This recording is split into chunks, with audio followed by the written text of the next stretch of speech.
안녕하세요. 비탐성에 오신 빛의 교회 지체 여러분들을 사랑하고 축복합니다. 2022년 2월 25일 비탐성 함께 기도로 시작하겠습니다.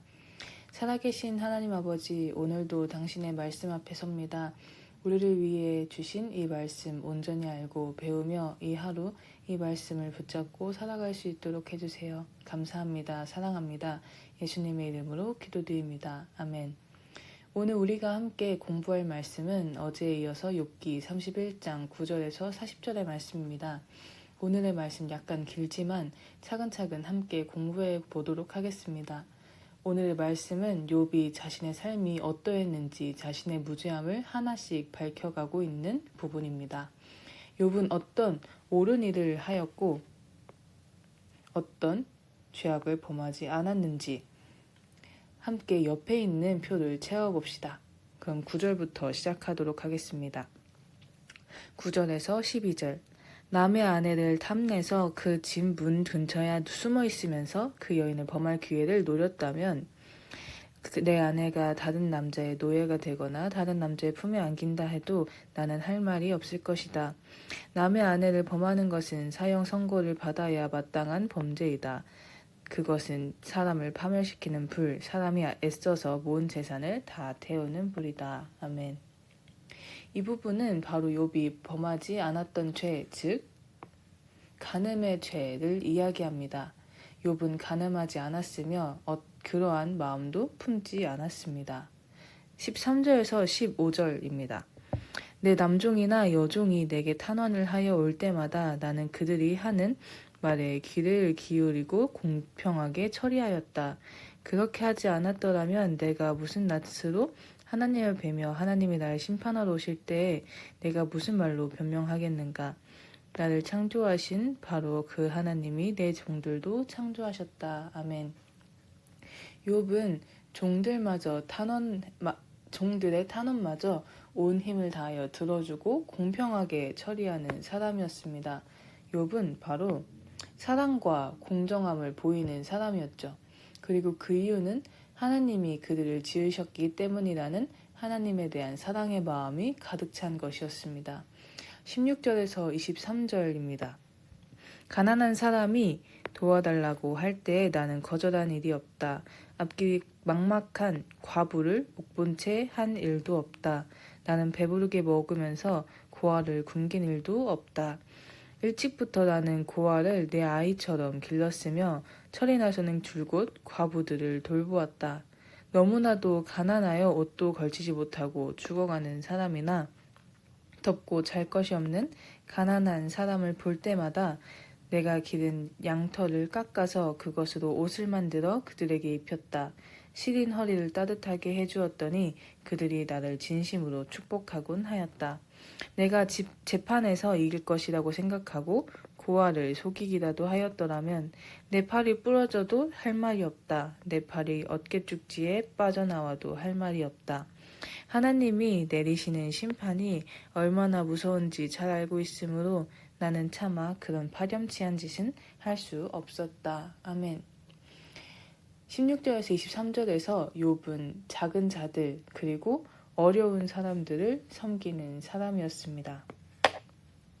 그리고 그 이유는 하나님을 향한 두려움의 마음, 하나님에 대한 경외의 마음이었죠. 24절에서 25절입니다. 나는 황금을 믿지도 않고 정금을 의지하지도 않았다. 내가 재산이 많다고 하여 자랑하지도 않고 벌어들인 것이 많다고 하여 기뻐하지도 않았다.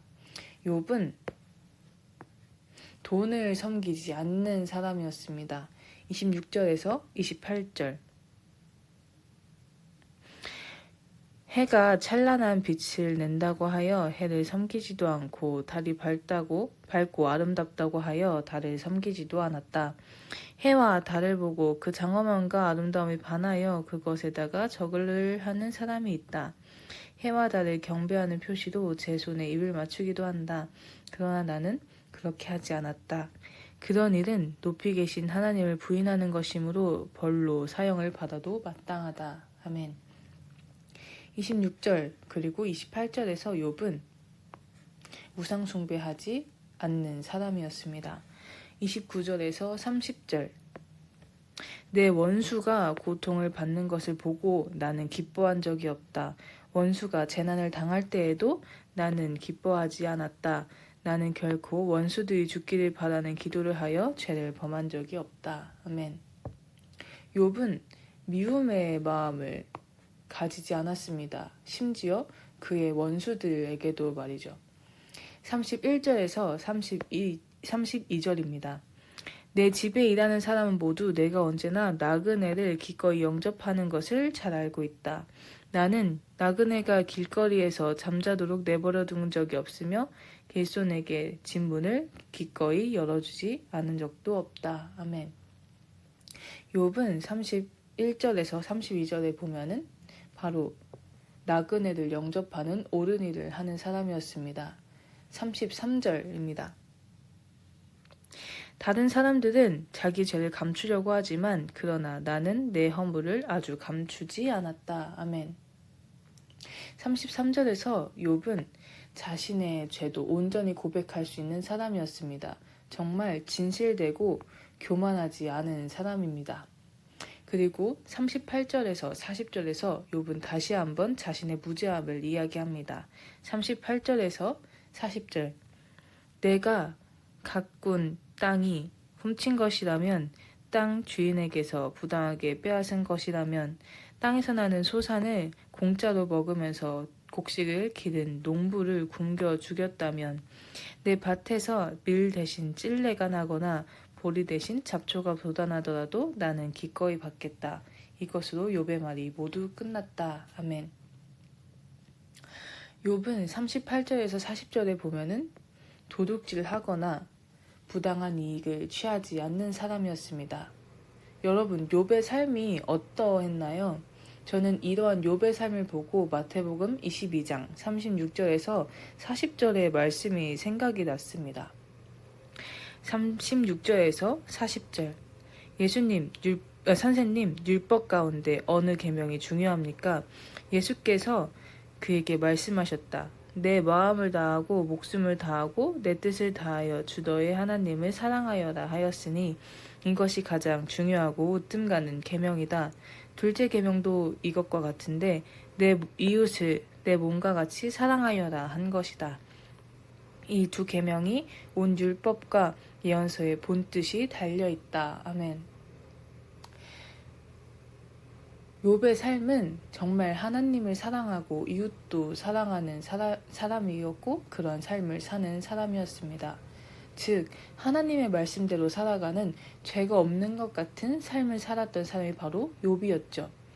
이와 같은 삶을 살았던 욥에게는 한 가지 중요한 것이 있었습니다.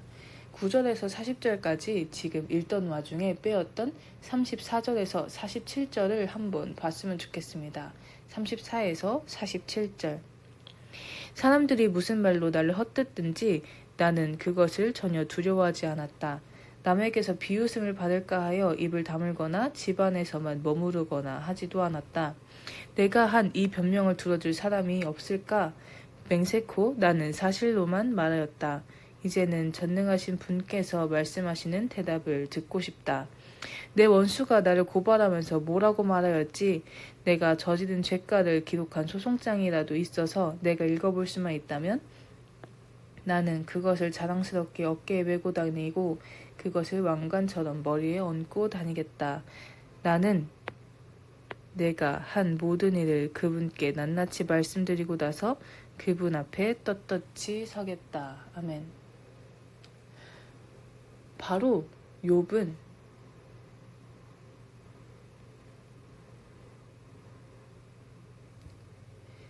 진정으로 온전하고 깨끗한 삶을 살았으나 그의 눈과 귀는 오직 하나님에게만 향해 있었다는 것입니다. 사람들의 시선, 사람들의 말, 혹은 자신의 생각, 자신의 상식이 아닌 오직 하나님의 말씀을 듣고 하나님의 시선 속에서 살아가는 것, 그것이 바로 욥의 삶이고 또한 욥의 목적이고 욥의 모든 것이었다는 것입니다. 여러분, 근데 저는 이것을 읽고 한 가지가 생각이 났습니다. 욥은 온전한 삶을 살았으니까 부끄러움이 없어서 그런 것이 아니었을까라는 질문이었습니다. 여러분은 어떠한가요? 여러분은 욥의 삶을 보았을 때 나도 이런 똑같은 삶을 살고 있는데 나랑 똑같은 사람이 바로 욥이구나 라고 생각이 드시나요? 아니면 와, 욥은 정말 깨끗한 삶을 잘 살았던 사람이구나, 나도 저렇게 살 수 있을까라는 생각이 드는 사람인가요? 여러분은 어떠한가요? 혹시 여러분은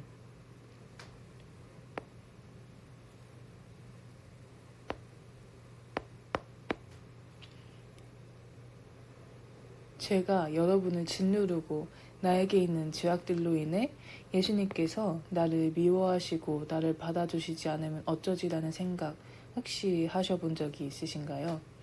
혹은 지금 그러한 생각 때문에 하나님께 온전히 나아가지 못하고 있지는 않으신가요?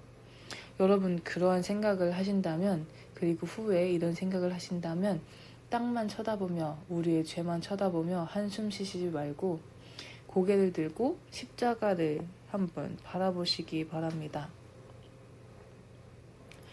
더 이상의 죄의 어두움에만 있지 마시고 예수님의 밝으신 빛으로 나오시기 바랍니다.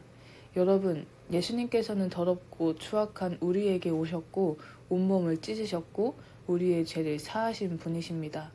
우리를 온전히 사랑하신 분이요. 죄에 빠지지 마시고 예수님께 나아오시고 이제는 더 나아가 예수님 속에 빠지시기 바랍니다. 온전한 삶이든 죄 속에 있는 삶이든 우리의 결론과 우리의 시선은 오직 예수 그리스도입니다. 우리 모두 오늘 예수님께 나아오는 삶이길 원합니다. 기도하심으로 오늘의 비탐성을 마치도록 하겠습니다. 하나님 아버지, 오늘 당신에게 또 다시 나아갈 수 있는 기회를 주심에 감사드립니다. 오늘 하루 당신으로 인해 살아가며 당신만을 바라보며 살아갈 수 있도록 해주세요. 감사합니다. 사랑합니다. 예수님의 이름으로 기도드립니다. 아멘.